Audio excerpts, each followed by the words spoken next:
So, full disclosure, I have to tell you that Luke Skywalker is not my favorite character from the Star Wars universe.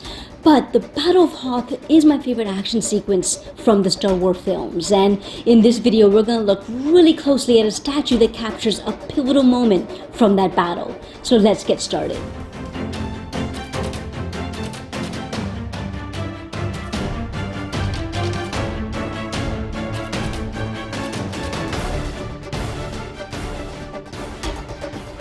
Star Wars fans often gravitate towards Luke Skywalker because of his Jedi skills, which makes sense because he was the last Jedi. But long before Luke completed his Jedi training, he had already proved himself to be an excellent fighter pilot. And this piece next to me, I believe, is the first quarter-scale statue to portray Luke in his orange flight suit. Now, if you read the description of this video, you already know that this is the XM Studios Luke Skywalker in Rebel pilot suit statue. And if you're familiar with The Empire Strikes Back, you could probably recognize the scene that the statue represents. Here we have Luke Skywalker standing above his crashed snowspeeder, and he's facing off against an Imperial walker that's marching directly towards him. It's the turning point in the Battle of Hoth that leads to Luke ultimately destroying the Imperial walker. Now, XM Studios is known for offering a wide variety of switch-out accessories, but this statue definitely has a much more modest design.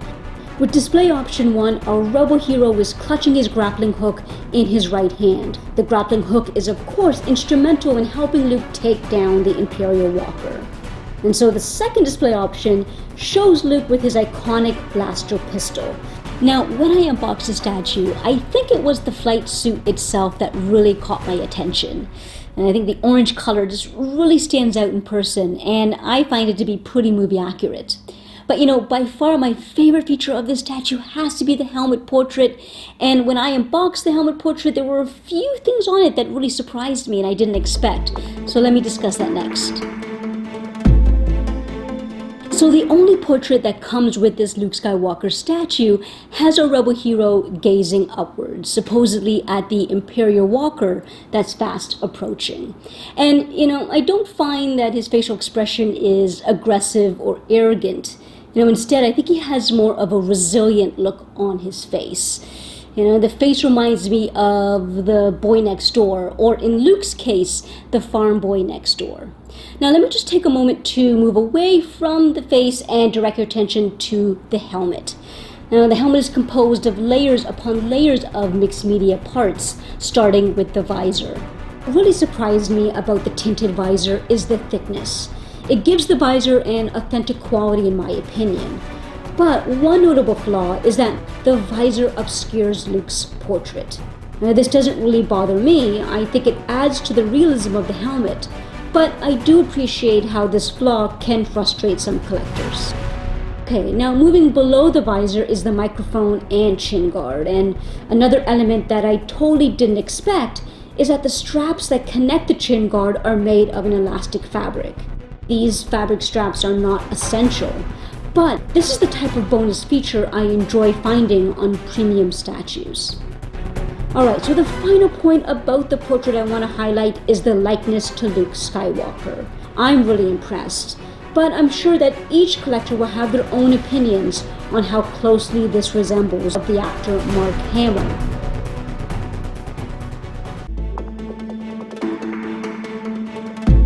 Now the pilot's suit and body is built as one single unit, and then the lightsaber and gun holster and then the right hand with the weapon that needs to be installed. Before I get into these weapons and swap out accessories, first let me give you my impressions of the flight suit. Now what you can easily see here is the orange and sort of peachy hue of the flight suit, but what's not easy to pick up on camera is all the weathering that's been added. On every sort of nick and cranny and crease of the flight suit, we've got this browning effect that, in my opinion, definitely an improvement over some past XM Studio statues. On this piece, there's snow on the shoulder pads and worn shown on the gloves and boots. And speaking of the boots, the mini flares have been included around his left boot. Now let's take a closer look at the flak vest and the chest box.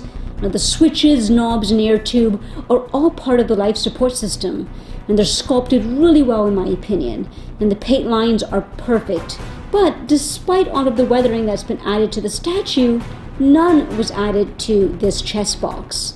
The controls are clean and spotless, and I wish that there was perhaps snow or some wear and tear applied to the chest box. Okay, so time to switch focus to the weapons on this statue. Now, first and foremost, we have Luke's lightsaber, which silver metallic paint really makes it stand out against the orange flight suit. Now, next we have the grappling hook or hoisting cable. You can really get a better idea of the sculpted detail all along the shaft. And here you can see how a frost or snow effect was added to the very top of the grappling hook. Okay, so I've swapped out some of the accessories on the Luke Skywalker statue, and now I have him fully displayed with his blaster pistol in his hand and his empty holster. Now, there's a lot I like about this weapon and this display option. This blaster pistol is unique to the Star Wars universe, so every time I see this display option, I have this instant connection to Star Wars. Now, with that being said, I do find this weapon to be very diminutive in its size, so I prefer to have the statue displayed with the grappling hook. I think that the grappling hook just flows better with the statue and with the base. So coming up next, I'm going to be placing the grappling hook back onto the statue, and I'm going to be discussing the base. Alright, so most Star Wars fans will undoubtedly recognize this base as the snowspeeder that Luke piloted and then crashed during the Battle of Hoth. And more specifically, it's the wing of the snowspeeder emerged in the snow. Now, XM Studios has made it publicly known that they're trying to minimize the bases on some of their statues to make some of their statues a bit more shelf-friendly. And I think that's certainly the case with this Luke Skywalker statue. Now, the base isn't necessarily small, but it's about 11 inches in depth, which means that it can probably fit on most display cases. Now, the assembly of the base is pretty straightforward. The two panels on the wing must be installed, and they're designed to be partly open, similar to how we see the snowspeeder in the film. It's difficult to pick up on camera, but there's actually small mechanics sculpted inside the wing. Alright, so this base also includes the snowspeeder's very sizable exhaust engine, and it's all painted with a brushed metal finish. Now, the high point for me is the white frost that's scattered all over the surface of the snowspeeder. Now, of course, this base represents a crashed vehicle, so the snowspeeder is entrenched in what's supposed to be a very large snowbank. Now, the snowbank has this powdered snow design, and in my view, it works really well, and it does a great job at connecting this entire statue to the icy planet of Hoth.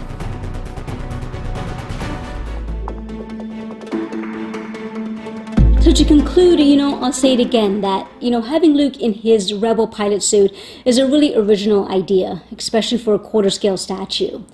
But, I think that the success of the statue is not in its originality. Instead, I think the statue is successful because of the execution of the helmet portrait and the weathering on the flight suit. And does that mean the statue's perfect? Well, of course not. I definitely think that the chest plate should have had some weathering on it. And of course, if you're a fan of Luke as a Jedi Knight, well, then this statue's probably not for you. Now, nonetheless, though, I'm really happy of how the statue turned out, and I think that it works on so many different levels. But of course, those are just my own opinions on this statue, and I hope that this video helped you form your own opinions on this piece. And with that being said, it's time to say goodbye, so I hope you enjoyed this video. Take care.